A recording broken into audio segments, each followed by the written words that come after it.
First time kong matry nito. Snacks in 7-Eleven Japan. Tara, tikman natin. Nakita ko tayong chips. Hindi naman ako mahilig sa mga potato chips. Pero nakita ko, mahilig ako sa chocolate. Yun lang, yun lang naman ang gusto ko. Nakita ko to, kaya, kung ano kung chocolate talaga yan, guys. Kasi, Japanese yung nakalagay. Pero, natin, wala nang patumpik-tumpik pa. Oh! Ang bango, guys! Grabe!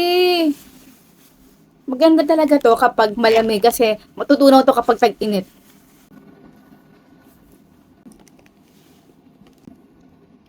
Tikman natin. Nap.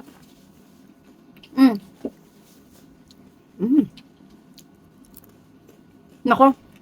Ito na naman tayo. Ito yung chips na kapag sinubo nyo, mahirap na i-stop. Lalo na kapag may nararamdaman o may talasahan tayong tamis. Hindi siya maalat. Snacks with dessert pinagsama. Ito yun.